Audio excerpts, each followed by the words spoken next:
right, so what's up, everybody? This is Ruben Garcia, and this is a beautiful day. And today on the Proven by Ruben podcast, we have Lad, who owns his own real estate team and is the OP of KW Wilmington. What's up, brother? What's up? Thanks for having me. Yeah, man. Thanks for waking up so early and jumping on the podcast. It's a beautiful morning, isn't it?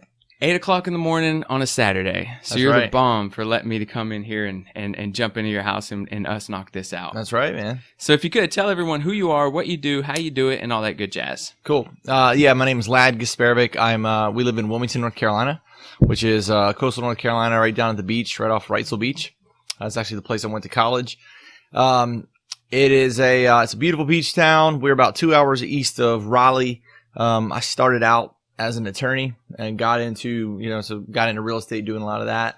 About 8 or 9 years ago, got into real estate. About 4 years ago, had the opportunity to launch a KW Market Center, Keller Williams Market Center, and the rest is history, man. We just been growing and changing lives. Yeah. So why the change from attorney to real estate agent? It's interesting. I had built 2 successful law firms. I enjoyed it, but it wasn't really something that I was super passionate about. The market tanked. There was a bunch of it was kind of a crazy time to get into real estate. I actually had a couple really stressful things that happened. I had some clients that were developers that got sued. Got sued. Every attorney, every agent, every mortgage person, anyone involved got sued in some different lawsuits. And that was enough of a stressor for me to kind of just look back and say, do I want to do this? So everything was resolved. We were dismissed from everything, but it just, at that point, I'm looking at it going, when you're the attorney and you do a closing and you sign a HUD settlement statement, which is now a CD, you're liable for the entire transaction, and you make probably as little as anybody in the transaction. My wife was next door. She was actually 30 under 30 in Realtor Magazine, up and coming young realtor. And I was looking at her business and also cutting those checks to her and other companies and going, like, I understand that business. Yeah. And it looks a lot more fun than what I'm doing. And so that was enough of that situation just kind of lined up. And I actually went to my partners and the attorneys that work with me and said, hey, do you guys want to buy the law firm? So 2009, stepped out, hired a coach right away. Probably the best thing I ever did. Day one, came in running that company, sort of as a business manager or CEO. Yeah. Hired a coach day one, and been rocking and rolling ever since. Wow. So the risk to reward wasn't there when you were an attorney. That's a great way to say it. Yeah. That's a great way to say it. I mean, we did really well. Yeah. And the attorneys that were with me, they're still there, same building. I mean, they're rocking and rolling. You talk about a win-win. Those guys are crushing it. And I feel like I really have fallen into what I really love to do, which is love that, coach, train, lead, and develop people. Yeah. So what did that look like when you did you sit down? You say everyone come in a room at the law firm and say, hey, listen, there's something I have to tell you. What did they say? How did that go when you broke the news? It's something we had actually been talking about. And actually, a guy named Martin Evans, who was the owner, we used to be at Exit Realty. Martin Evans came to us one day and he basically said to me at one point, he said, you keep saying that you don't like practicing law, and he's like, he was sick of hearing you say that. One thing that I forgot to tell you is that Stephanie was pregnant, and so one of the reasons that I fell in love with and married Stephanie is because she is all about family first, and faith is really important to her and family. And so she was 30 under 30 and just climbing really fast, and then when she got pregnant, it was pretty clear. She didn't really want to do it anymore. She wanted to definitely fade out. She's always been really good about keeping it between the lines and shutting it down. And she realized that she really wanted to focus on being a mom. So if we hadn't hired someone to run her business or manage her business or partner up with someone, which we did consider, that the business that she built would have gone away. And she was getting up to about 8 to 10 million in sales volume. So Martin actually came to me and said, I think you'd be the perfect guy. So he kind of planted the seed. So I'd had some discussions with my partners about it. And everything just lined up. Now, after I made the decision, there are a few nights that I woke up and just like, man, am I doing the right thing? And just kind of wigging out about it. But one of the best decisions I've ever made. Yeah, sure. So some of those nights you're rolling over and like, man, should I have even done this? What what kept you pushing through, even those times where you're just kind of shaking your head like, I don't know if this was the right move?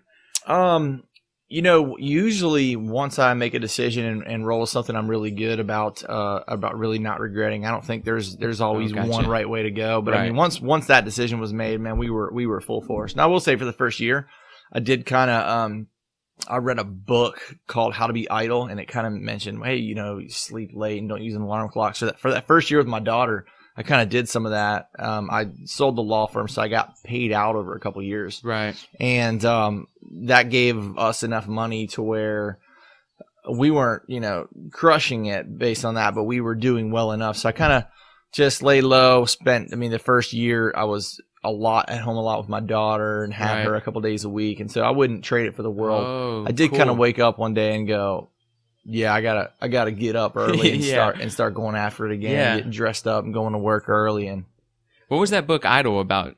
I would not recommend it. No? Why? Because it sounded like you said, don't have an alarm clock or don't set the alarm clock. Yeah, and I don't believe in that anymore. The book it was called How to Be Idle, and it kind of, books can influence you. And that book at the time, it was like, I think I was ready to get out of the rat race a little bit. Yeah. But I think part of it's because of the stress and the other things that I was going through, and just, I really didn't enjoy practicing law, but I didn't realize it as much until I was out. Right. I believe in waking up early, and I believe. Is that right? Yeah. Yeah. Sorry. Go ahead. No, yeah. Usually today I slept in a little bit. We got no kids today. So, yeah, no, I'm messing with you. So my kids are shipped off to my mother-in-law's, but usually I'm up at 5 a.m. and doing my quiet time, doing some reading, do a little bit of work, getting myself centered, doing all that. Yeah. So I mentioned that book as a way to kind of fill in a little bit of that story, but I don't recommend it because I like getting up early and getting it done because that's when the world is still asleep, I can get some things done. Oh man, there's something about that. Yeah. I woke up super early this morning, and it wasn't necessarily to come straight here. It was honestly just to ride around Wilmington for a little while, and the streets are empty. There's a couple people out, but it's interesting because the couple people that are out, they're driving a Porsche or a Range Rover. And I'm like, it's just those little hints. It's like, who's really waking up early? These are little hints. But yeah, you get that feeling that everyone's sleeping and that you're doing something that's creating momentum and you're already ahead of everyone else. Right. And, it's kind of a cliche. When you do things that you love to do and you're inspired by it, then you don't mind waking up early. And I kind of realized that if I don't want to jump out of bed and if I don't have the energy, then something's off because when I'm really hitting on all cylinders and really going after it and really feeling inspired, I'm ready. I've got my stuff ready the night before. I know what I'm doing the next day, and I wake up ready to go. Yep. So what are some of those things that keep you inspired? What are some of those things you wake up, you got your stuff ready, you're ready to go? Everybody, we're in real estate with Keller Williams, and there's a lot in that. And if you've read Simon Sinek, they always talk about start with why and the big why, and that's kind of that's difficult for some people. Yeah. In some of the classes I teach, we kind of go deep on that, and some people really struggle with that, as you know, and some people can't find it. Some people, when they find it, they get really emotional. Yeah. And it can change. For me, mine has changed over the years. Mm-hmm. At one point, a few years ago, I heard someone speak at a conference, and it really just hit home with me. And it was like, look, you don't have to have this altruistic why to save the world or do anything. You can if it energizes you, but it's really whatever gives you energy, right? Right. And so at times I'm very competitive, and I like to win. I like to accomplish. I feel good if I get things done, and when I'm being effective, when I'm being efficient, and especially when I'm helping other people or building or growing things, like I'm very entrepreneurial like that. Yeah.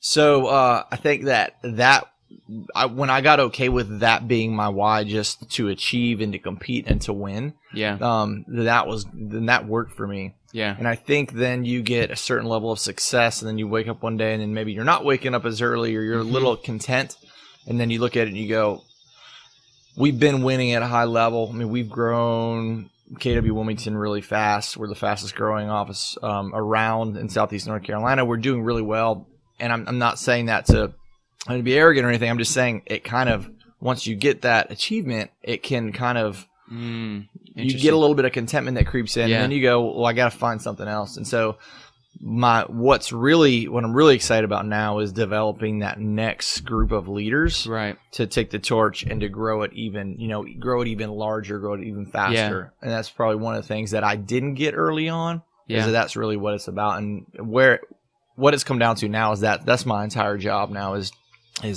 finding and getting in business with exceptionally talented people and developing them and helping them grow as leaders and win. And we do that, and then everybody wins, right? Absolutely, especially when you can grow through people. Definitely. So backing up just a little bit, what do you do, or what's the question that you ask, or what do you ask people to ask themselves when they can't find their why? Because I mean, same deal. I run into a lot of people who struggle with that, and we go deeper and we're like, tell me more, tell me more, tell me more. And some people just really hit a ceiling or hit a wall. What's something that you've seen that's helped people kind of break that down? So, in fact, I taught a class at your market center last year it was the Millionaire Real Estate Agent, and in that there's a section, there's an exercise that I recommend, and it's kind of like it's almost like a little flow chart. And people that know me, I love the whiteboard and the flow charts, but it's just like you just keep asking yourself the questions, like, what's the one thing that gets me the most inspired, or what's the one thing that's most important to me? Why is that important? Just literally, it sounds really simple, but just keep asking that question, like why. And if you say family, a lot of people say family, and so interesting you say that, yeah. And I'll go a little deeper on mine. One time, my wife and I were talking, and it's like we're both from both of our parents grew up pretty poor, but did really well. We're from the same town in Southern Maryland, so we're from upper middle class. Our parents, we're very fortunate to grow up in good families, and we were both, college educated, and I went to law school. Like, we're never going to be on the street. Right. And so when I say my family, it sounds good, and it sounds like it's the right thing to say. Right. But I don't get any energy from it. Yeah. Because my family's going to be okay. Yeah. Right. If we lost everything, her family, my family, people are going to take us in, are going to help us. And so we're not going to be at a point where, we're going to be truly at risk for have that. Nothing. Right. Right. And I will say this, we've, through the downturn a few different times, I mean, we've been really close to having, I know what it feels like to not have money as well. So, we've been through the peaks and the valleys, right? Right. And back in like 2008, 2000, I sold my law firm in 2009, got into real estate. So, right. After that, the Perfect money ran out timing. to selling that, and you can realize like 2000, remember the real estate market in 2010? Yeah. 2000 wasn't so great. So, we've been through that too, but realizing that, and that's a conversation I had with my wife, made me realize that although my family is like incredibly important, we believe God first, family, then business. Yeah. And I believe in that.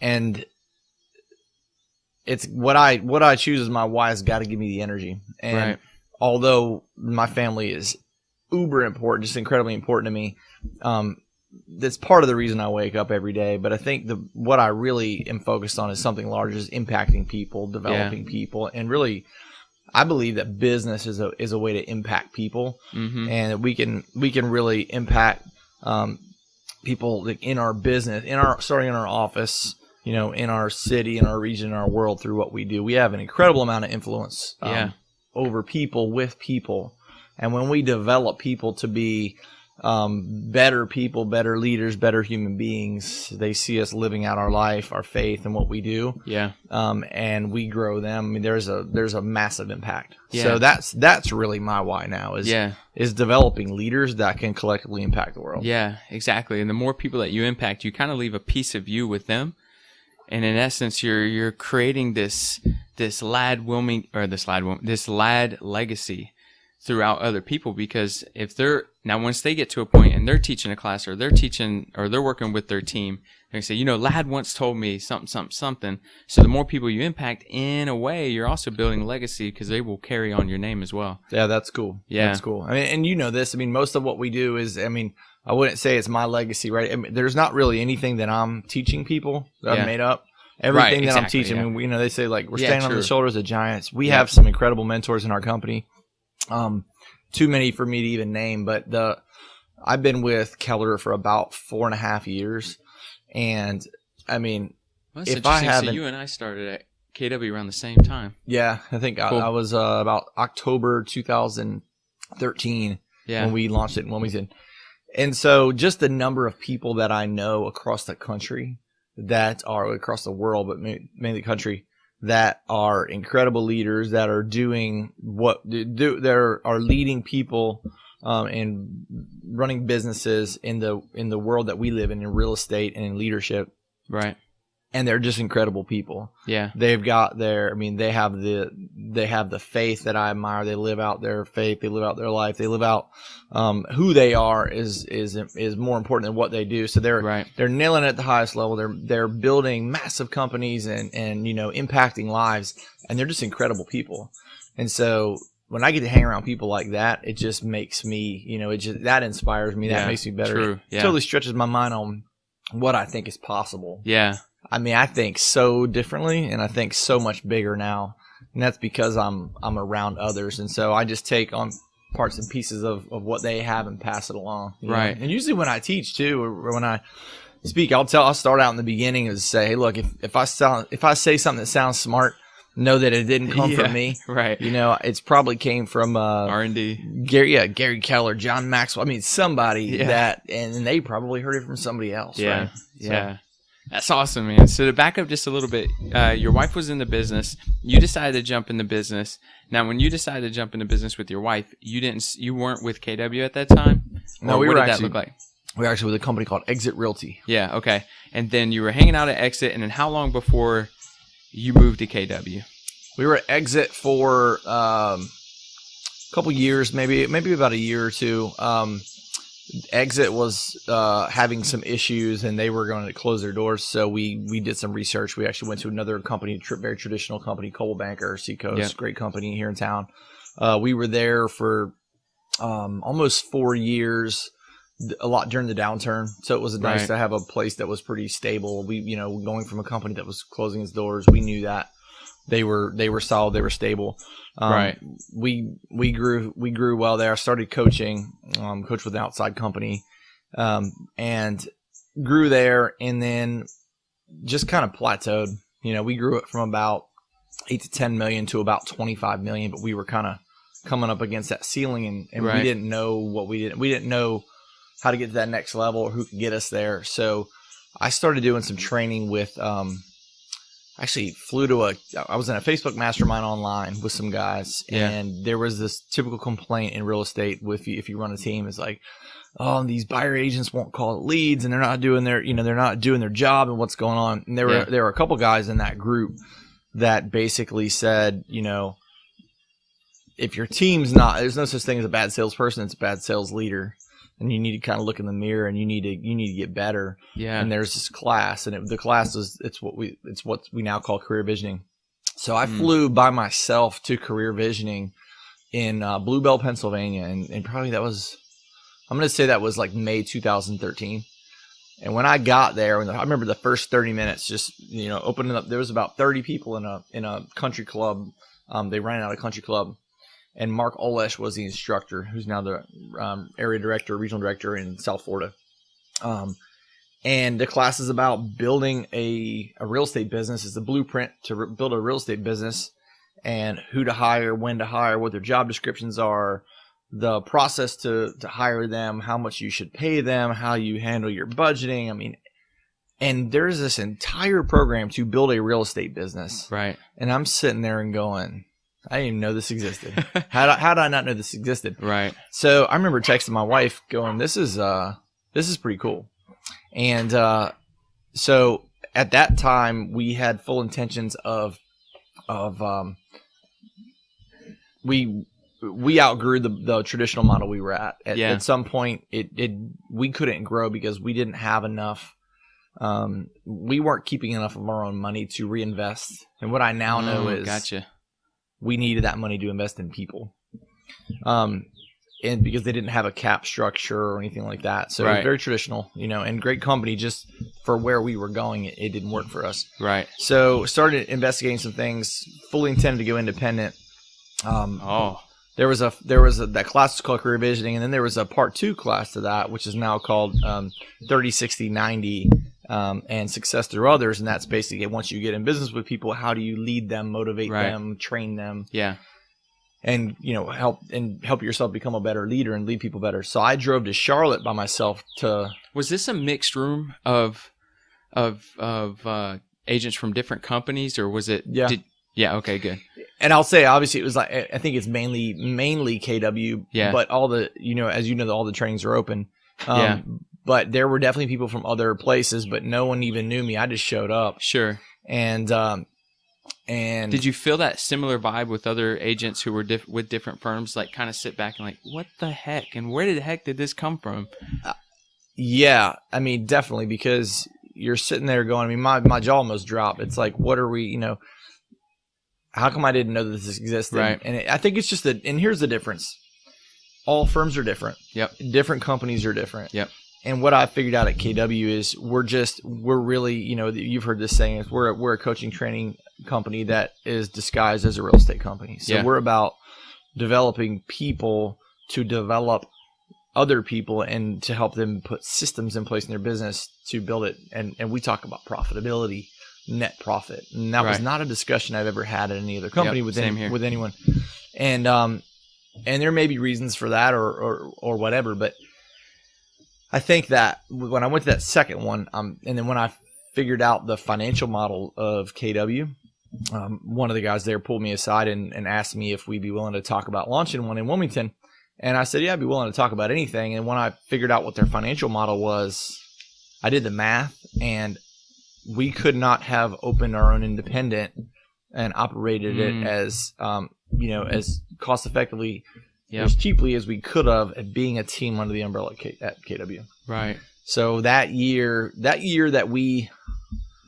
I'll say this, the last couple years that we had been there, we were paying out well over 150, probably approaching like 175, and even more, $1,000 a year to our company. And great company. We were just at the point where we needed that money to reinvest into our people. We weren't getting leads from it was essentially we were there. We were getting, an office space, internet, and utilities. And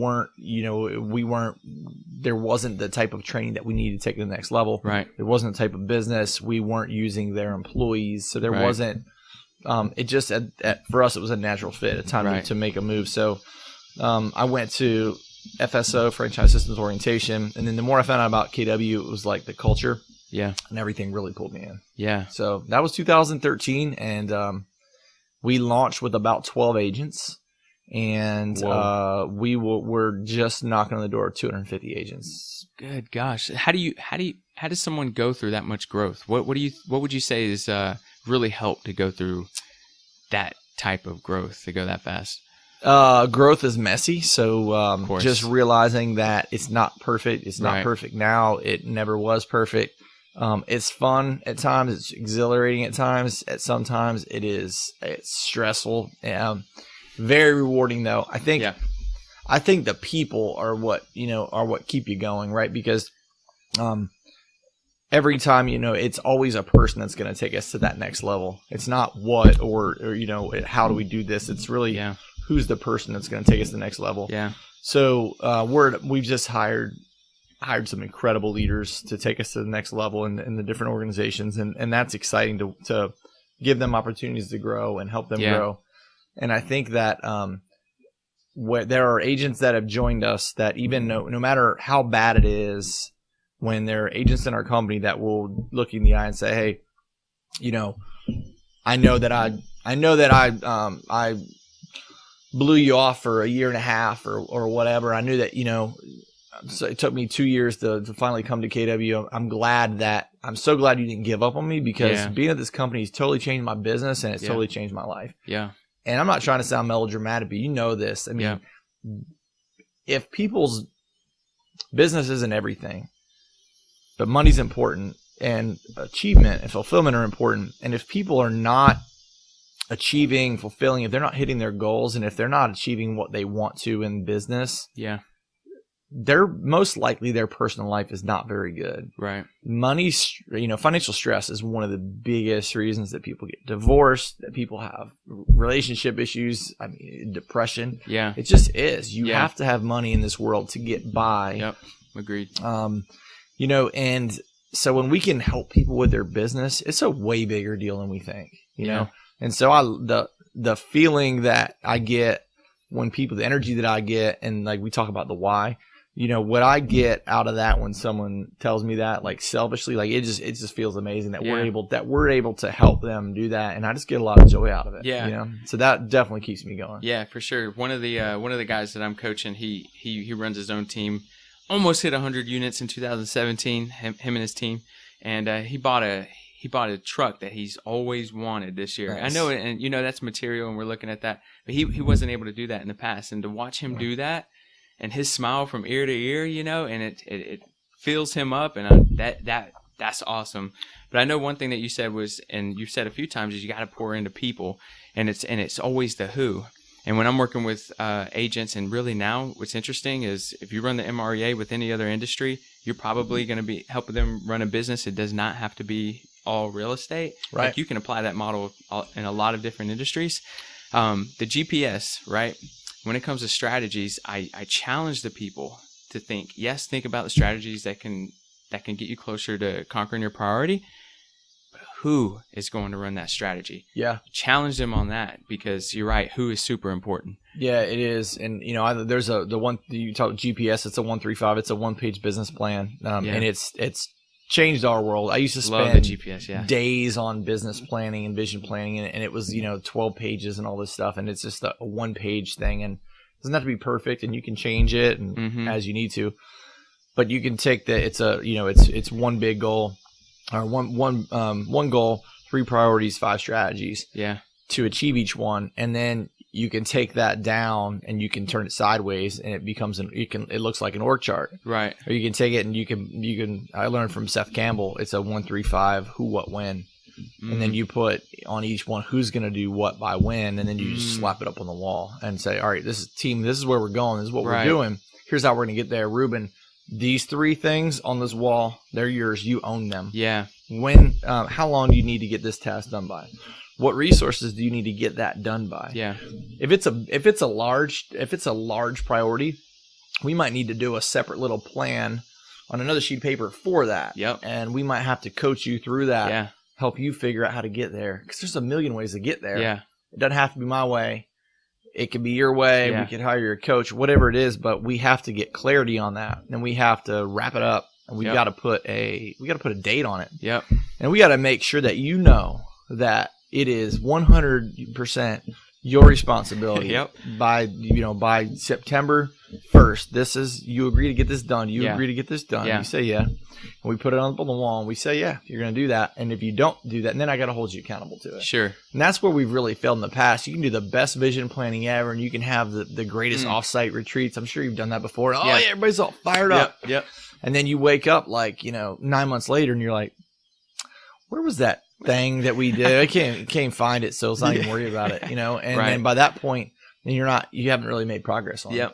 So I think, the who is critical in all that, and that's that we learned in Coach's Skills Camp with Diana that asking questions is question-based leadership, question-based coaching is the way to go, because that's how you develop people. Yep, and that's tough, especially if you're a high D, high I person like I am, like a lot of people are, and if you think you know something, you want to help fix stuff and tell people, and really that's been one of the biggest growth areas for me, is to still learn to just slow it down. Yep. Not tell people the answer, help people think better. Yeah. Because when we teach people how to think, and you teach people how to get what they want, I mean, that's true leadership, right? Yep. Instead of me just telling them. Exactly. If I just tell them, 5 years from now, they're going to be dependent on me. Yep. Yeah. And by the way, they will usually have better answers than I will. Yeah. And I've learned that most micromanagers and most people that that practice bad leadership, and we all do in some ways, right? Yeah. There's a book called Multipliers, and they talk about diminishing leaders. Right. No one wakes up and says, I just want to be a diminisher. I want to diminish people. But we all do, because we have a picture in our mind of how something looks, and then we want people to do it exactly the way we want to. Right. And that's still one of my biggest struggles, is learning to step back and go, okay, I'm being a diminisher right now. I need to let's get agreement on what the outcome needs to be. Right. And then I'll help you get clarity on how to get there. Yeah. If you need that. Right. But I've got to let you pick your way to get there, and I've got to let you go do it. Exactly. And the biggest thing, I got to hold you accountable to doing it. Yep. And what's pretty and I'll go back to the when I say MREA, the Millionaire Real Estate Agent. Yeah. There's questions in there when you're consulting with your employees or your salespeople, and they're all questions. You're never telling them what to do, but by asking the right questions, would you agree that they would have more buy-in when they give you the answer as well? Yeah, it's a good question. Yeah. I had to go there, right? That's super important. So you said Seth Campbell helped you out with this thing called the GPS. Why should you throw Seth Campbell? Who is Seth Campbell? Why should we trust in this guy? Yeah. So Seth Campbell he's one of the people that, I mentioned when you go, who are your mentors? Obviously Gary Kell. We got some incredible mentors, way up, John Davis, and Mark Willis when he was there, Mo Anderson.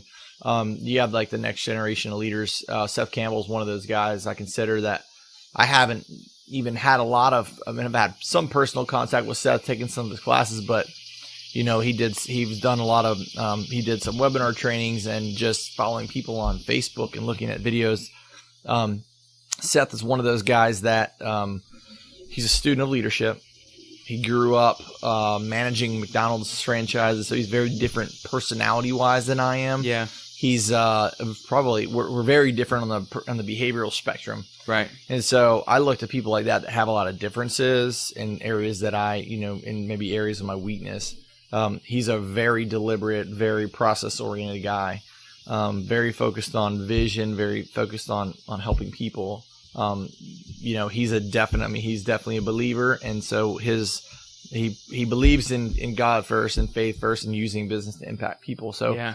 When I've seen people like him over the years, I admire and I respect them, and I plug into them because I like who they are. Yeah. And then, by the way, he's building massive businesses all over the country, and totally changed the face of Keller Williams in the Maryland, D.C. region. Yeah. And then you go, well, this is a guy he's an awesome guy, great leader, and he's growing leaders and growing people and changing lives. So. He's an example, and there's a lot of other people that I would put in that category. So, just being around people like that's totally, raised my lid, changed my game. Yeah, exactly. He's a guy that truly holds a standard too.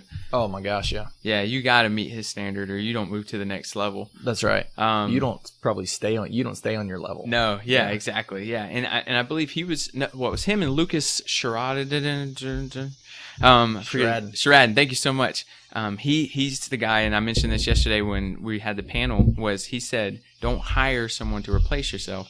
Hire someone to crush yourself. Someone who can crush your position." And both of them said that, and that's, holds so much weight. Yeah, so true. There are people out there that are far better than us in what we do, and we just, like I said, I think with the diminisher leadership. And if you haven't read Multipliers, it's Liz Wiseman's the author. Great book, and there's a great One Thing, the One Thing podcast. Yeah. On Liz Wiseman and Multipliers, and that is a phenomenal podcast. But we don't realize that we're diminishing people, right? Until you kind of read about it and learn about it, and you go, oh yeah, that's what I'm doing. And she kind of puts it out there, and she says, in an organization, when you can train and teach your people that, hey, it's really common that we unintentionally diminish people's capacity to learn and grow because we're coming from the right place, but we're unknowingly hurting their growth. Right. Because there's different things. There's a protector, and it's like, well, I'm trying to protect you, Ruben. I'm trying to make sure you don't fail. Right. And you got to let people fail, right? I have failed over and over and over again. Yeah. We were failing now in a bunch of areas. Yeah. And if no one had ever let me fail, like if I had someone over me that was just, constantly in my ear telling me what to do, you just don't learn really unless you fail is the honest truth, right? We got to let people fail. We got to sit back. But she was in that podcast. One of the things I thought was cool, they said, in your organization, when you can build trust around that and go, hey, look, we all, like here's my propensity is to be a protector, Ruben. So if you see me being a protector, you can tell me, hey, look, it's all right. I know you want to save me from this, lad. You gotta let me do this on my own way. I know you want it done that way, but does it really have to be done that way? So if we can actually give people permission and put it out there so we can talk about it, right? That's a lot. And then you don't have people going back behind going, man, lad told me to do this. Ruben told me to do this. Right. It's not because we're trying to diminish people. It's because it's our natural bent to try to do things and get things done quickly. Yeah. It's interesting. So I'm starting to think. So when you're younger, I know certainly when I was younger, sometimes you were told to do something a certain way, and you decided you were going to do it your way. Mm-hmm. That was in a way. Would you agree? That was in a way of us stepping out of the realm of someone who wanted to protect us, maybe, but still being entrepreneurial and kind of going around them and doing our own thing, but taking extreme ownership when things go wrong or when things go right. We'll look at us and say, oh man, maybe we shouldn't have did it that way, or I'm so glad I did do it that way. And then the person that was protecting you looks back and says, wow, man, I appreciate you kind of slapping my hand and moving around, Definitely. Yeah. And I've heard, it's a great analogy of our pastor at churches use it. I've heard other people use it. Maybe like when you're teaching your kids, you have kids, right? Young kids. When you teach your kids to walk, you're not standing over top of them going, oh, that's terrible. That's not going to work. You've got to do it like this. Right. You got to let them figure it out. And that's just the way that we learn as humans. And I think we forget that. And we want to say, hey, Ruben, you want to do this, this, and this, and this. And this is the way that I did it. Or the person before you, this is how she did it. And so this is how it has to be done. Right. There's probably 1,000 different ways to get the same outcome. Half of them might do it even faster or even better if we allow people to use their creative genius. And we have people that have creative genius in different areas, and then we put them in the areas where they can excel. Yeah. It's going to, like an organization, a company is just people, right? And the beautiful thing about that is we all have strengths and we all have weaknesses. And when you can put people in their creative genius in an organization, you can far surpass what any one person could do, because I may have some creative genius in these two areas. There may be 98 others that I'm not really that good at. Right. So if I can stick in these two areas, and for me, it's probably vision and people, and then put the other people that have their creative genius in all the other areas, we're far better. Right. But I don't think anybody, the cool part for me, and I've had a lot of realization in this recently, very recently, just from failing forward, is that everyone does this, even the great leaders, and you just have to start realizing where you're doing it, empower your people to hold you accountable, or to create awareness around it. Right. Yeah. So do you see any difference because you're still running your real estate business, correct? I actually hired an incredible leader to run it. And gotcha. So, okay. Well, talk to us about that. So. Yeah. It's, Amanda Price, she is a phenomenal, she's an incredible leader. So if you read John Maxwell, she's a definite level 5 leader. She develops other leaders. She was a team leader up in Illinois for about 7 or 8 years with KW. So she's been just incredibly trained and poured into. And she, thankfully for us, we live in Wilmington, right? It's a beautiful place. Beautiful world. And we have people that just want to move here. So she actually reached out a year or so ago and wanted to move down here. And we were talking about, different opportunities. And she really, I think she'd been in a team leader role for a while, wanted to try something different. She's been coaching and training agents how to build their businesses at a very high level for 7 or 8 years. So she actually wanted to apply that and help build a team. And because we had been so focused on growing Keller, our team, we had to kind of reorganize and make some changes on our team and rebuild it. And I had a realization one day that I just said, oh yeah, it's not me that needs to rebuild and run the team. I need to hire somebody better for it. And honestly, she's better in every way to do that. And so now my job is she's just one of the key people in my world.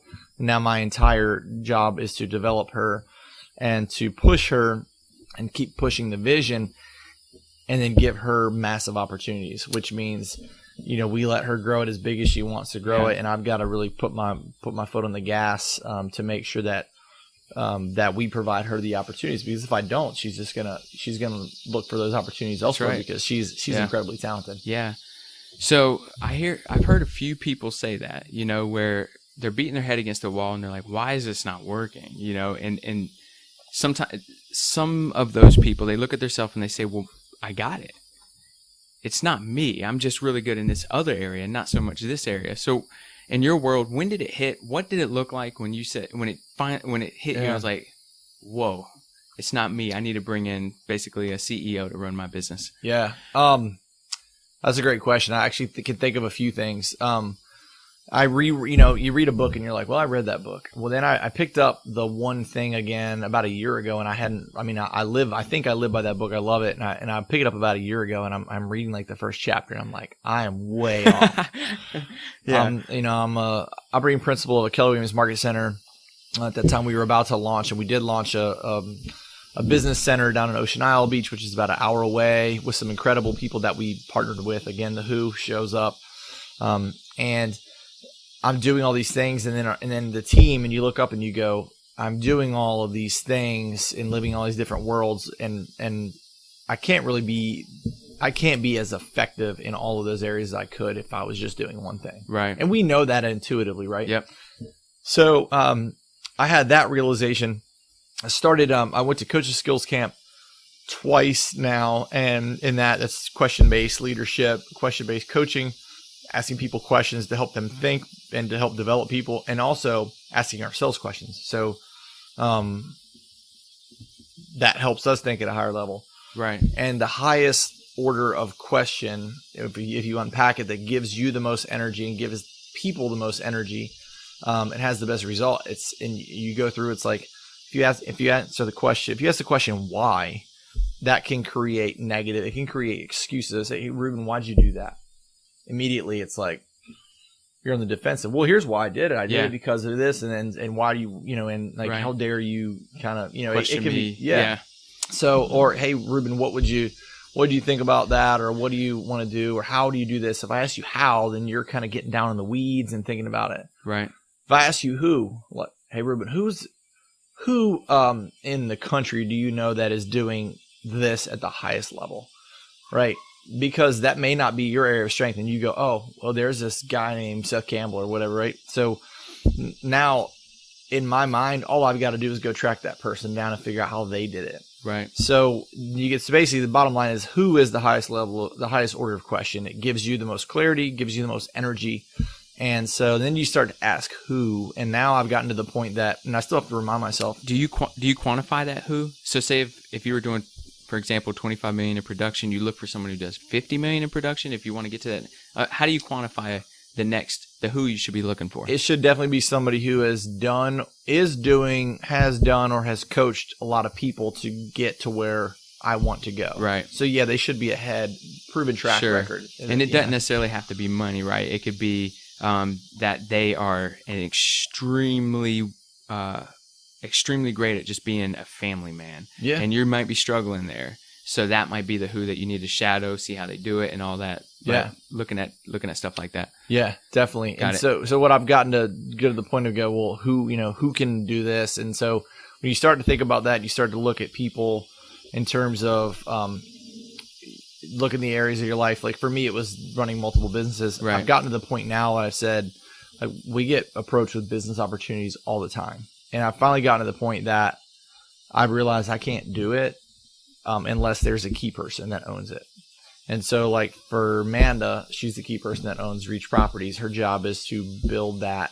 We've got a very clear vision, and with that, she can execute on the vision. And now we've got an incredible leader, Wes Stolp with KW Wilmington, and he knows what his job and what his vision is. So now, instead of me trying to run two businesses, which you kind of intuitively, like, unless you hold yourself back, you try to go just do everything, right? Right. When you try to do everything and achieve and accomplish all these tasks, you're holding the businesses back. Right. So now, instead of doing that, my focus is on helping them run those businesses, and then I have a much more narrow focus on what they need, and really stepping back and let them lead people. Is there a third leg that you're looking at, like a third business you're looking at, or at least thinking of who's going to run that third business? Definitely. I mean, we've got opportunities to do some ancillary businesses, insurance, and we just got into a title joint venture. So at some point, rental, property management. So we've had opportunities to do those things, and until the right person comes along that really can own that and push it, we won't do it. I mean, I'm not going to do it until we're getting business with the right person, and those things will be coming soon. And luckily, I've failed enough trying to do things myself or have other people do 4 or 5 things, initiatives that we failed enough to know, we're not doing that again. Yeah, absolutely. So say you have every leg that you, or every opportunity that you've seen come into your world, you found a who to run that play. What's next for you? What are you looking on the super horizon? So I really think that the real estate, so it's 2000s, we're in July 2018. The world, the real estate business, everything's changing very rapidly, as you know, with technology, innovation, artificial intelligence. There's going to be so much change over the next 18 months, especially, I mean, in all business, in real estate. I'm excited for that change. I love innovation. I love disruption. I love being a part of a company and a group of leaders that are really trying to disrupt the entire industry. Because the industry is being disrupted, whether we like it or not. It's just going to be who's going to come out on top, right? And so I think that the next 18, 24 months is going to be critical. It's going to be a lot of fun in our industry. Mm-hmm. I believe we have an incredible opportunity, right now to grow. So I'm really focused on growing Keller Williams' presence in southeastern North Carolina, and was recently involved in the Myrtle Beach Market Center. So basically, coastal North and South Carolina.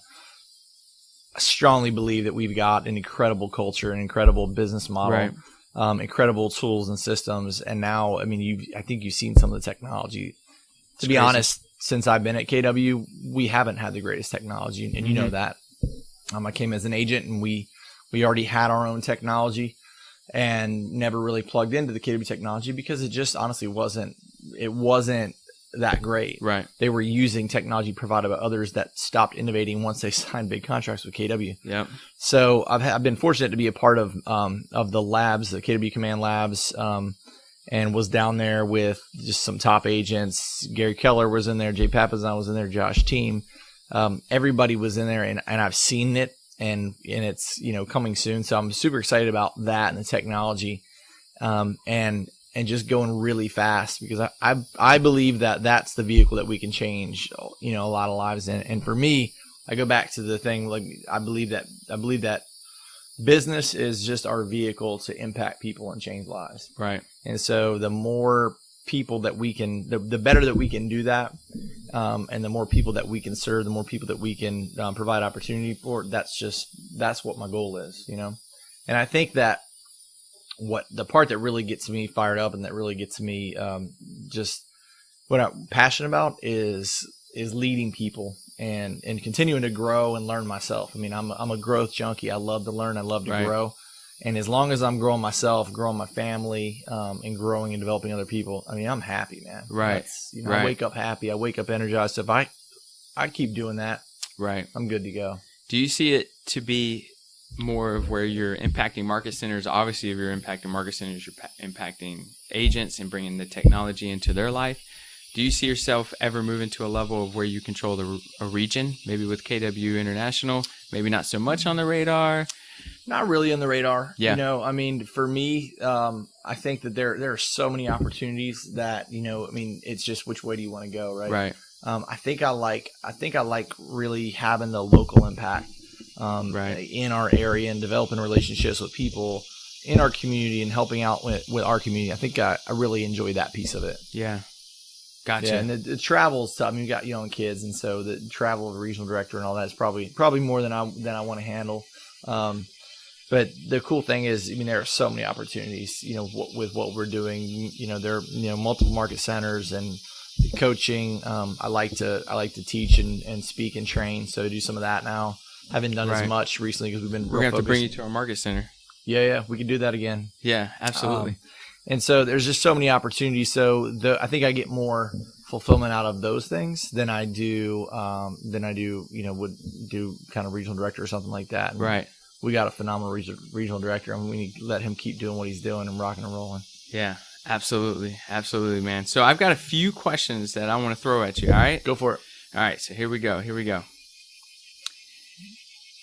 Nope, you answered that one. I'm going to move on to the next one. What do you believe separates excellent from average?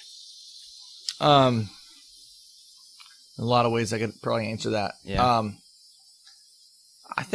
I mean, for me, excellence is like a mindset, right? It's just doing it the best that it can be done. I think vision's part of it. I mean, average just happens naturally if you don't think about it. It's what shows up, right? Because by definition, average is just kind of what it's what's being done. And so you don't have to put a lot of thought into it. So, and then when you think excellent. I mean, just like using as an example, like Tesla and things like Elon Musk, there's vision there, and people thought he's crazy. Yeah. And then he launches a Tesla into space last month. I mean, the vision is what brings in the excellence. I don't think without the vision, I just think everything stays average. I agree 100%. Now we mastermind after our panel yesterday with some of the productivity coaching clients. And I was just telling them how important vision is, because I've even seen where teams are running, people on the teams haven't made money in 6 months. But it's okay because they believe more in the vision. Mm-hmm. They know it's coming. They see something bigger. Yeah. And what world do you live in where you won't get a 6-month check, right? And be okay with it because the vision's so dang big. Right. Like, that's important. That's a huge, huge attraction tool. Yeah. Just having an amazing vision. Yeah. No doubt. All right, what have you gotten better at saying no to? Ooh, that's a big focus lately. Mm-hmm. I said no. I got asked to do something to serve on a board Thursday, on a board that I really wanted to serve on, and really at first I thought no, and then I was like, well, how much? It's not going to take that much time. It says, and I caught myself and I said, hey, listen, right now I said I want to, I got to give myself permission to say no because I've been spread really thin. I'm trying to really focus down and really whittle away some responsibilities and priorities so I can do a better job. Right. I said, so let's just say not right now, and I'll look at it later because there's so many things I want to do. I mean, it's a great organization. I'm on the board at a couple different, and very involved with a few different nonprofits that are amazing. I mean, all of them, they're just incredible. There's so many incredible nonprofits and things that we can do, and if you just have to be honest and say, if I try to help all of them, I'm not helping all of them nearly. I might as well just pick one and go all in on that instead of showing up and being average or below average on all of them. So I've really started to say no to some things. Probably the biggest thing that I still need help with that on, or still need to grow personally on, is realizing that I've got to start saying no to everything that's not in my 20% and really having other people help get that stuff done. Right. Because then what happens if I don't say no, and I've learned this the hard way. I mean, I've screwed up in a lot of ways over the last couple of years and over the last year. And most of it is, I want to help people. I love to help people. But I can get so focused on getting stuff done that I unintentionally and unknowingly kind of ignore people. So I've got some feedback like, look, you're there, but your head's down or you're walking through the hallway fast instead of, so I'm trying to just be more present and say no to other things and push things off my plate so that I've got less things on my plate so I can and really help people out. Right. I'm a pleaser. I love to, I also way overestimate the things I can get done in an amount of time. So I keep piling on too much, makes you do a worse job in what you're doing. Yep. I have a tendency to neglect people, not purposely, just because I'm so focused on, I got to get this done or got to get these things done. Right. So I think for me, saying no is a huge part of it that will really help me focus on the critical things for me. And that's vision and leading the top people and developing our people. That's right. It's, holding our top people accountable, getting in business with great people. So still continuing to recruit and find top talent. Yeah. And then, and really leading those people with coaching and training. Yeah. Speaking. Yeah. I think that's super important because if you say no, or excuse me, if you say yes to one thing, you could be stifling opportunity on the other side for someone else because while you're saying yes, you're saying no to them. Yeah. Now, if you say no to it, you're saying yes to opportunity and yes to a who could take on that and Yeah, crush it because that'd be their 20%. Yeah, that's brilliant. I mean, there's a good quote I've heard about that. I probably won't do it justice, but it's kind of like when we start doing all those things, we're robbing other people of the opportunities to do the things that they love to do. Yep. So for me, and that's part of why I didn't really love practicing law. I know now I really don't love paperwork and details. So when that's like your main job, no wonder I didn't really enjoy it. But there are people that love that. Like they love it. It's like a puzzle to them. Yep. They love to do that kind of stuff. Yep. They love spreadsheets. Thank God for people like that. Yeah, and they would hate to do what I do. Right. And so I've got to stay in my sweet spot, stay in my zone, stay in my 20%. Because if I'm not, I'm letting my people down and I'm taking opportunities away from other people, like you just said. Yep. High five. Huge high five to that. High five. Boom. All right. What profession other than your own would be fun to attempt? Well, I already practiced law. That wasn't a lot of fun for me. That wasn't fun. I was a prosecutor. That was fun. Prosecutor was fun?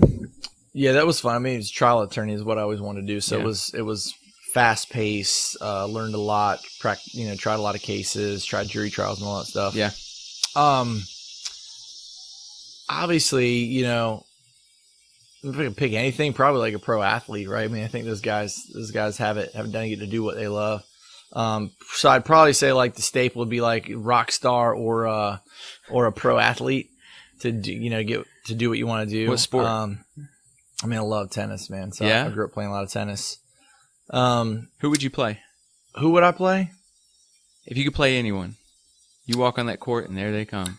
Man, if I got to hit with anybody, I'd say Andre Agassi, just because he's a cool guy, and I don't know if you've read his book, but he's written a couple really extraordinary books, and he's a great guy. He really does a lot. So I love his game. Yeah, I was a big fan growing up. Have you tried reaching out to him? Facebook, Twitter?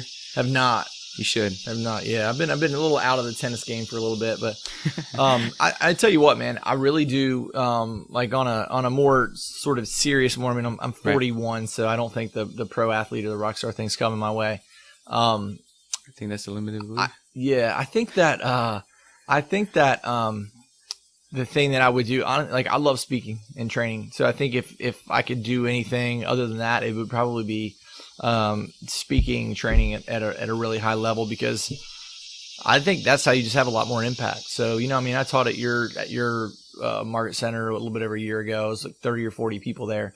So, and that's a fairly small one. So you go, man, you have a lot of impact there. And so even if you just, connect with 2 or 3 people out of that, which I think you connect with more, but there's a lot of impact with that. So I think being able to speak and teach, and then do some coaching too from that, I think that's a good way to have a lot of impact. And I get a lot of fulfillment out of that. It's fun. So I'd say speaking and training. Yeah. Do you have a growth plan? I do. Is that on it? Yeah, it's on it. Yeah. So we've done we have that curriculum path with train the presenter, train the trainer. I've passed both of those. Yeah. Let me know. If there's anything I could do to help you expand on that, coming to our market center or whatever that looks like. I know that's more of a smaller, but it could be a stepping stone for something. Anything I could do to help is where I'm going with that. Yeah, and I'll tell you, look back to saying no. So I started doing that about 2 years ago with traveling and teaching and training and stuff. I basically said not now for that. And so I've learned to say for things that I'm passionate about a lot of things. So I've just had to learn to say not now. Like I love tennis. I played competitive tennis my whole life. And even, the last few years recently was playing at a pretty high level in Wilmington, and you go, I can't do it now at the level that I want to do it. So I got okay with saying not now instead of just feeling like I had to do it and then going out there and not being happy with my performance. Cause if you're at a high level, if you're not playing and training in tennis and you go out there, you're just going to get your butt kicked. Yeah. And so then you go, well, not now, because I have 2 young kids. Sure. I'm running a couple, building business, growing fast. So I think I did that with speaking about a year ago. I have basically only 2 or 3 speaking events, training events this year. Yeah. And that's fun. I still get to do it and love to do it, but I could see myself doing a lot more of that in a few years when my kids get a little older, and when our businesses are a little bit, we have more leadership in place. Probably biggest mistake that I've made over the last 4 years was not being really focused on developing that next level of leadership. So we had an amazing team leader when we started out, Debbie LaRiviere. She is a rock star, really did amazing things to get us where we are. And then Debbie wanted to do something different and wanted to move out of that position. And we woke up and we didn't have anybody on the bench. Yeah. And you feel foolish and you go, wow. Well, then we've got an incredible, MCA now, Terry, we want to move her into a position where she can do more coaching and training. So it's like a director of growth type position, assistant team leader, more coaching. And we haven't necessarily developed anybody on that. So I think really being uber focused, like you would if you're running a professional sports team or football team, you're going, okay, like I got a first string quarterback, second string quarterback, third string quarterback. Yep. Maybe you didn't have a practice squad over here of these guys, right? Which could be your agents. Yeah. So now really looking at that, saying who's going to be the next level of leaders. And then I learned this from somebody. I didn't make this up, but when you hire people, you say, hey, Ruben, listen, here's your job description. Here's what you do. Yep. You're coming in to fulfill this role. We know you're the right person, know you're the right talent. You want to immediately start looking for your bench because for you to have the next opportunity in this company, you're going to need to have you're going to need to hire and train and replace yourself. Yep. So for you to go up, you're going to need that. And then here are the job accountabilities. And if you don't get those done, you're not going to have this job. So we're going to need that person. Yep. So very proactively and just keeping building the bench top of mind. Yep. So that's something we push super hard with every one of my coaching clients, because you'll see that sometimes you get fear-based and they're like, well, I want to let them go, but I'm afraid to let them go because now who's going to handle the business? It's going to be me. It's all going to land on me. And it's that conversation you kind of should have had from the very beginning, was having whoever is talent on the team to constantly look for talent so we can deepen the bench. So we don't run a business fear-based. When it's time to let them go, by the way, when they let themselves go because they're not hitting results, we've got someone on the bench to jump in and play. Yeah, that's a great point, man. One of the things I've learned, they talk about the messy middle, and like small business is the hardest because it's small. It really is easier to run a bigger business. I can tell you that because we have a business that's still fairly, our sales team you would consider small, right? Right. And then you have the market center that has 240, almost 250 agents. You have a much larger leadership team, and you have a deeper talent bench, and you have more people, and you have more resources. Yeah. It's easier to run a market center than it is to run a sales team from that standpoint.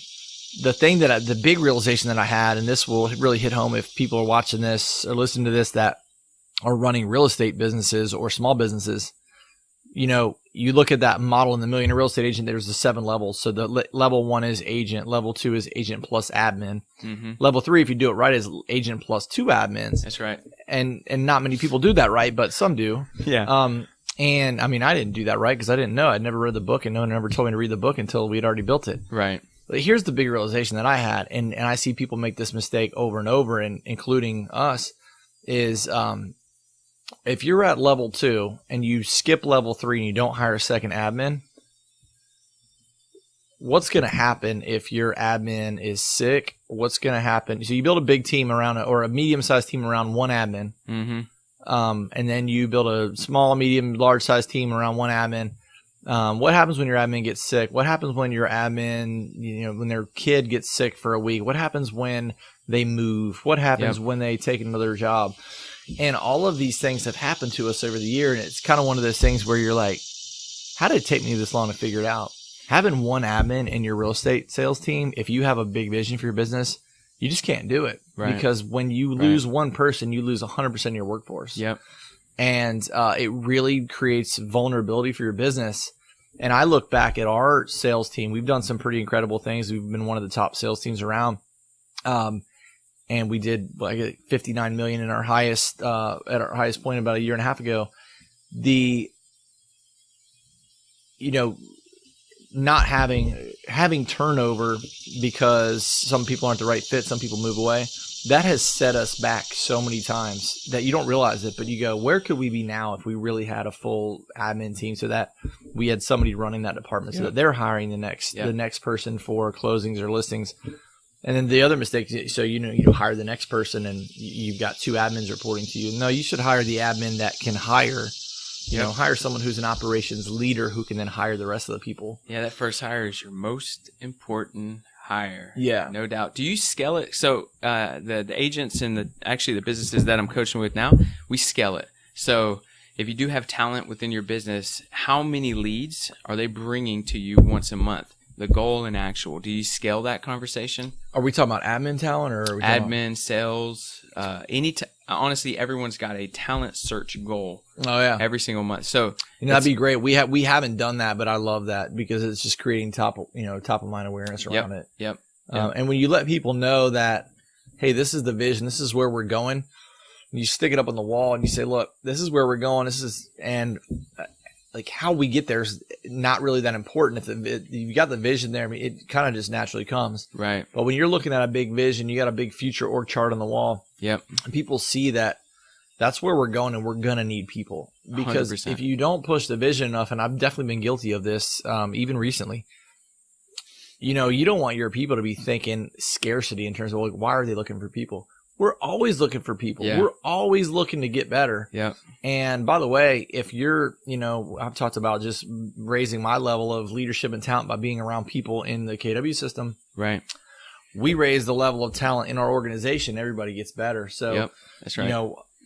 Letting agents know that, we're going to add more agents. We're going to train them like crazy. We're going to train you like crazy. Don't join this organization if you're worried that us adding more agents or more people or more staff is going to dilute the opportunity for you. It's going to increase the pie for everybody. Yep.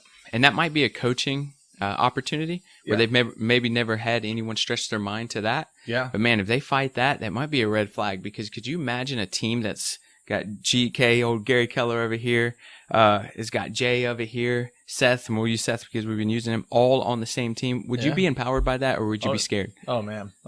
You'd be super I'd empowered. go work there for free. For free, right? Yeah. So that's already like a red flag. If they keep fighting that. Yeah, good point. You might have capped something within your own mindset to where you don't see this huge vision and how much we can all lean on each other to really build a super powerful empire. Yeah. I love it, man. All right. Moving on to the next question. What's next? What are the mistakes you're seeing newbies do in your industry? Newbies. This is for the newbies. I hope you're listening. Yeah, we crushed this yesterday in that panel. You guys did. Jeremiah Barnett spoke.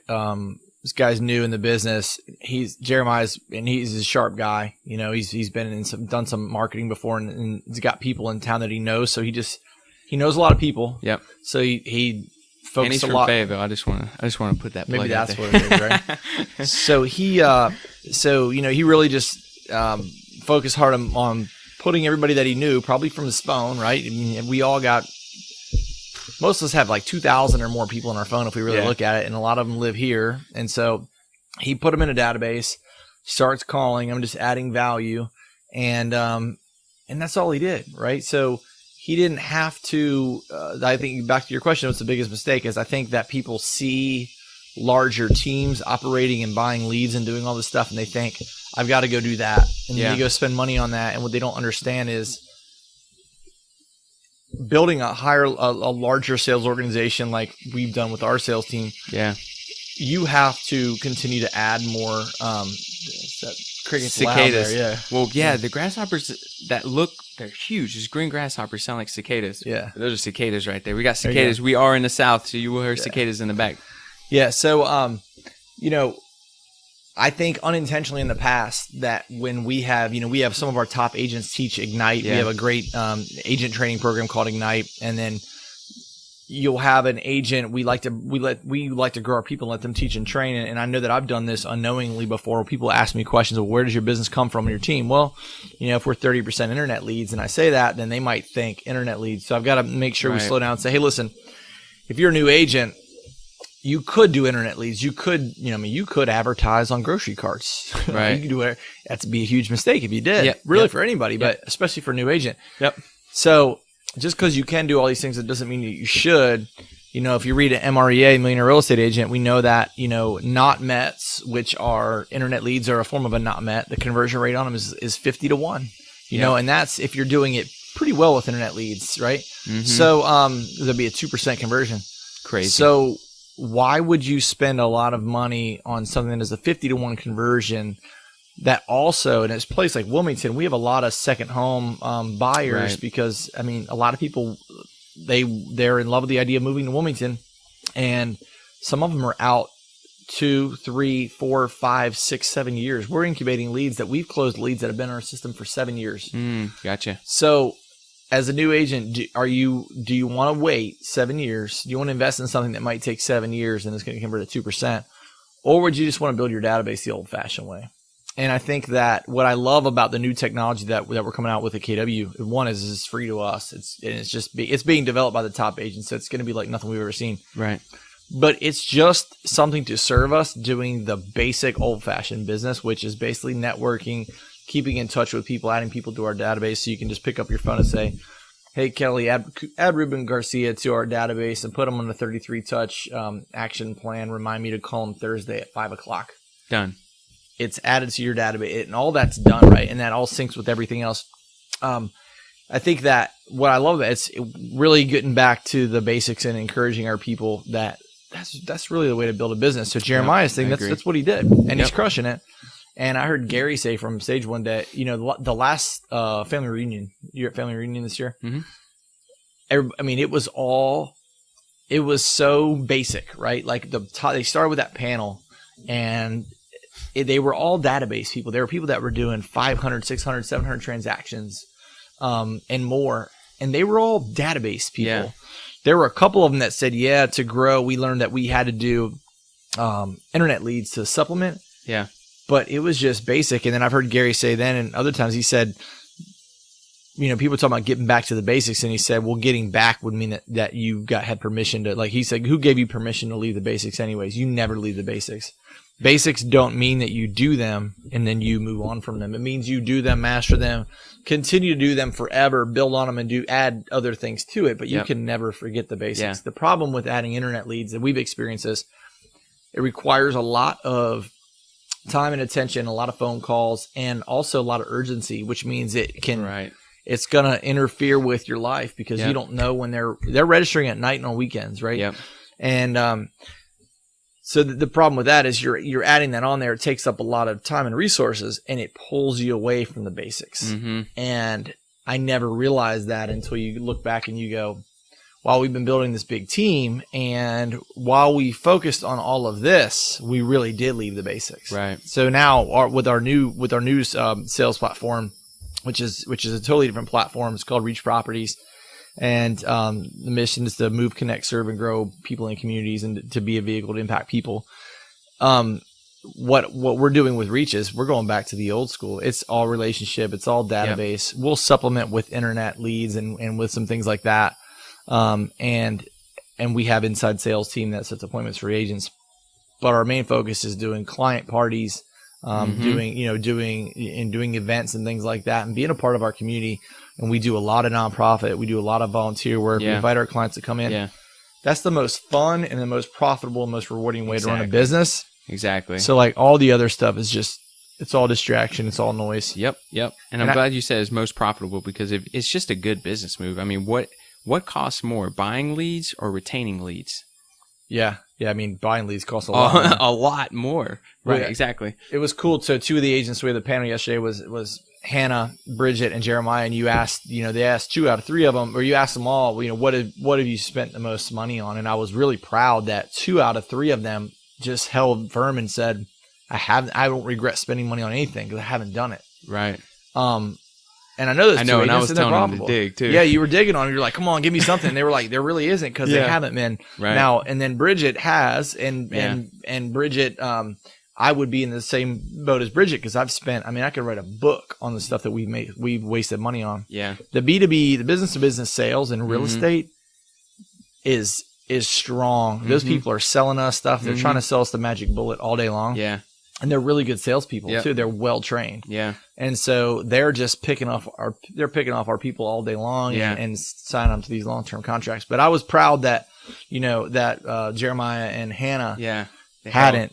Yeah, because honestly, I've made those mistakes, and I'm proud that our people are that we're helping them not make those mistakes now, Yeah, because if you could quantify it, looks like the majority is not spending that money, right? Yeah. If you look at the panel, 2 out of 3 said, "Listen, I'm not spending the money on anything like that." And they can earn the right to get to that point. When Jeremiah gets to the point, Hannah gets to the point where they want to grow a team and it makes sense to add more. But then you look at the internet leads would be the purpose of the internet lead is to not to get a sale. The purpose of the internet lead is to grow your database. Yep.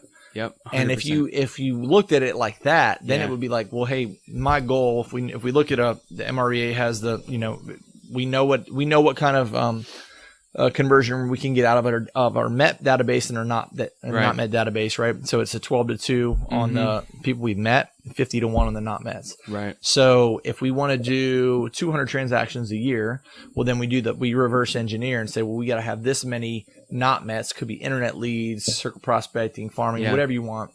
We got to have this many of those people in our database that we market to at a 50-1 conversion ratio.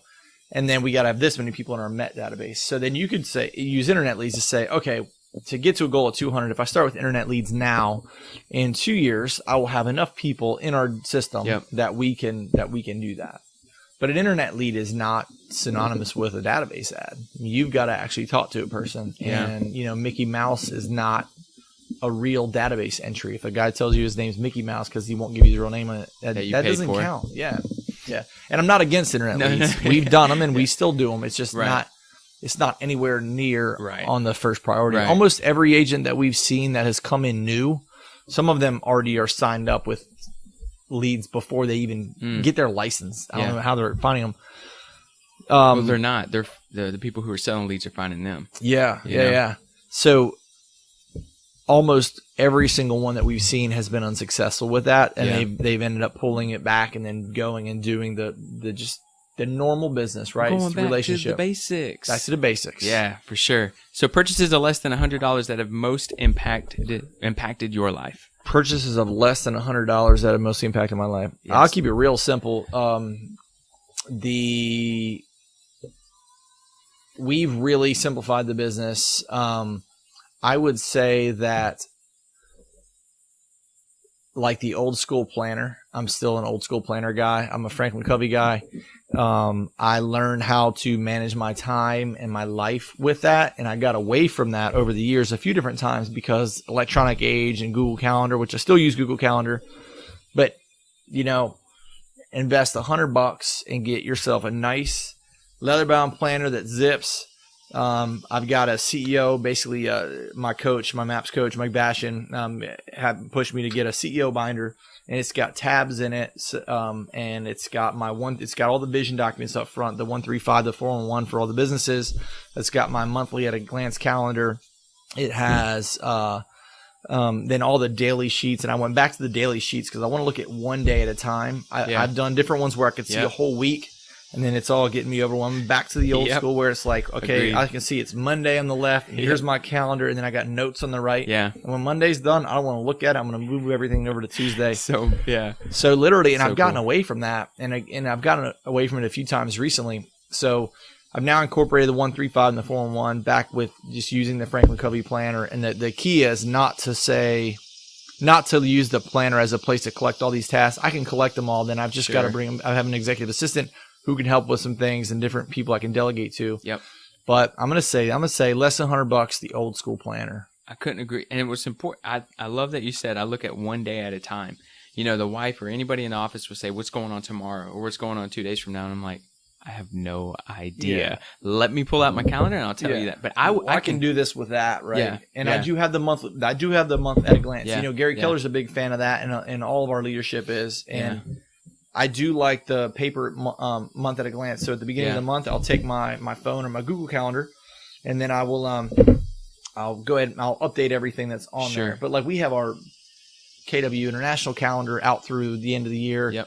Regional calendar out through the year. Those things are already on there. So if you say, hey, I want to come down to Wilmington and do a mastermind, do a podcast, I can look at my at-a-glance calendar and look at it and go, yeah, I want to do it this weekend, not this weekend. And it just being able to see it all spread out on one page is better. But. Yep. I couldn't agree more. I mean, and even on the panel yesterday, how important was it for all those agents to really get plugged into their calendar, protect it, and follow your calendar and just protect the time that you have. It was super, super important.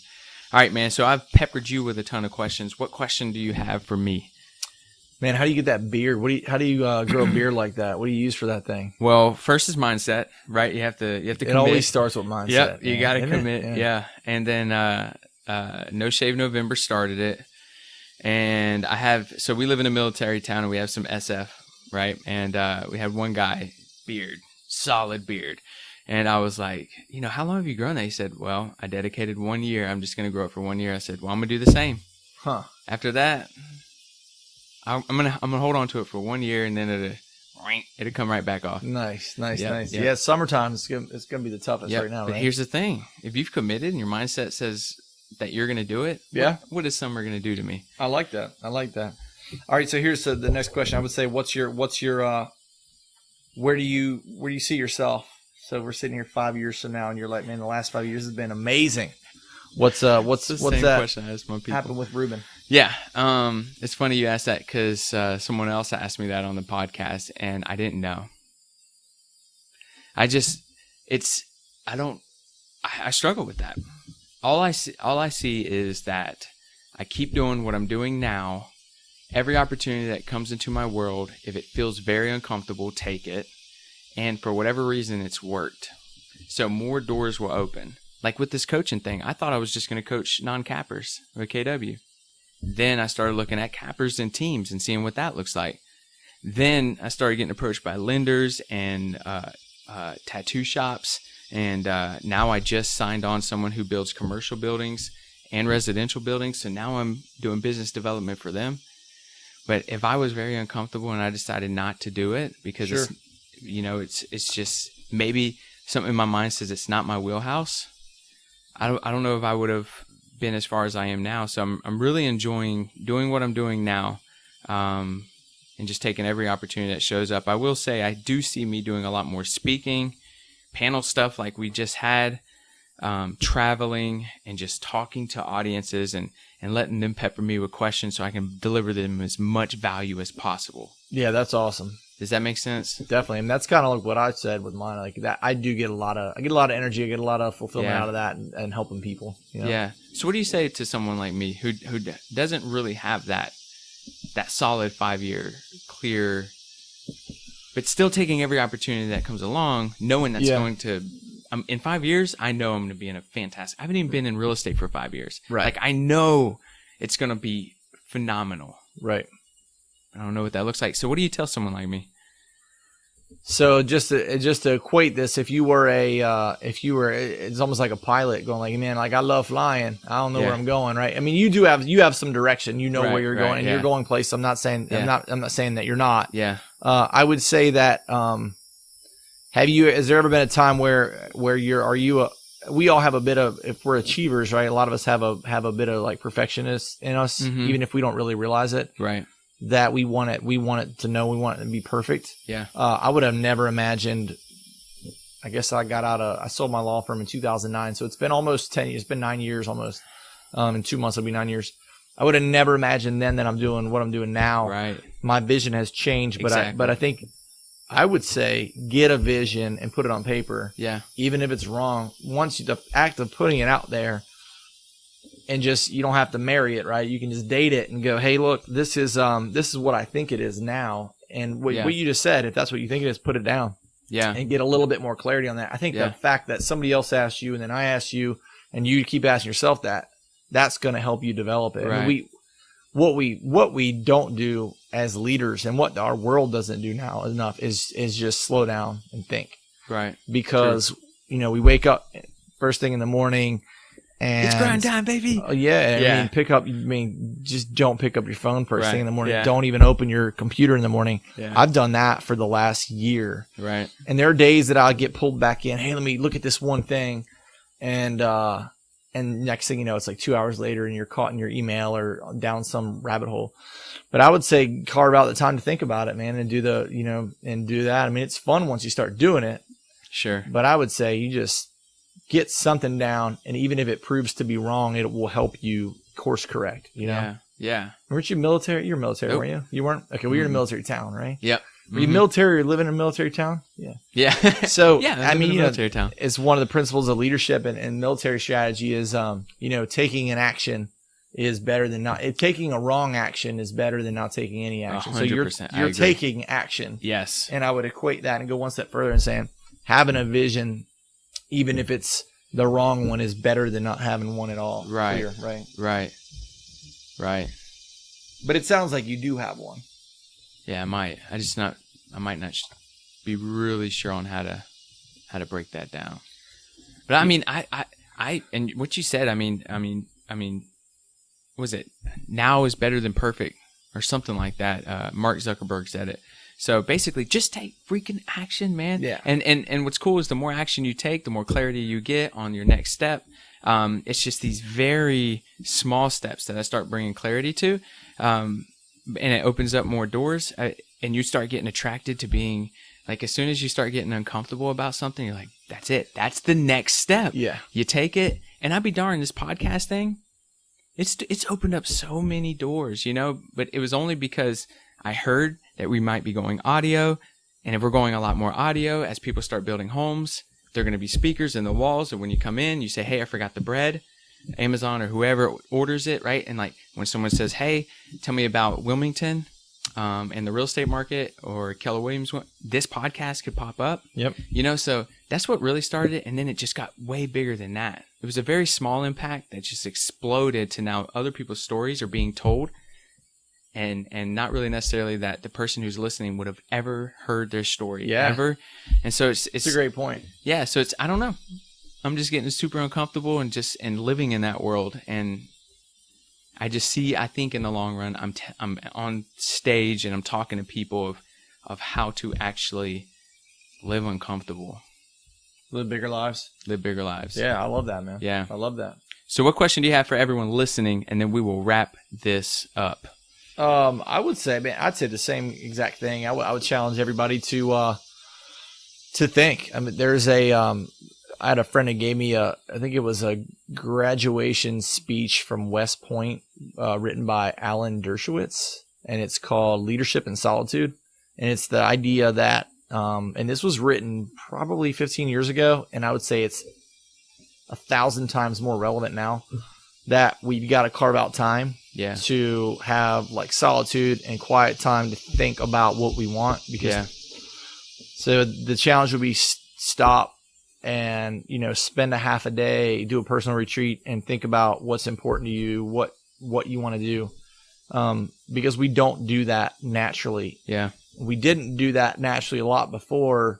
And then, 50 years ago or however it was, then there's TV and there's TV always playing in your house, and then there's music. And now we got cell phones, which who knows if that's going to turn out to be it could be the worst and best invention or worst invention in history. But like we live in a state of constant distraction. Yeah. And so, and myself included. So put that stuff down, unplug, and create a vision for your life, create a vision for your family. Like, mission, vision. If we need mission, vision, values for our business, we need one for ourselves. Yeah, no doubt. We need one for our family. Yeah. That's why I like Quantum Leap. I teach Quantum Leap. Yep. That's where my mind went. And it's like, how can we even take the next step or live our life if we don't know where that direction, where we want to end up is, right? Right. So take time to create a personal mission, vision, value for you, for who you are. Real simple way. If you don't have access to one, is Quantum Leap is phenomenal, or QL. And if anybody wants to message me, I can connect them with that.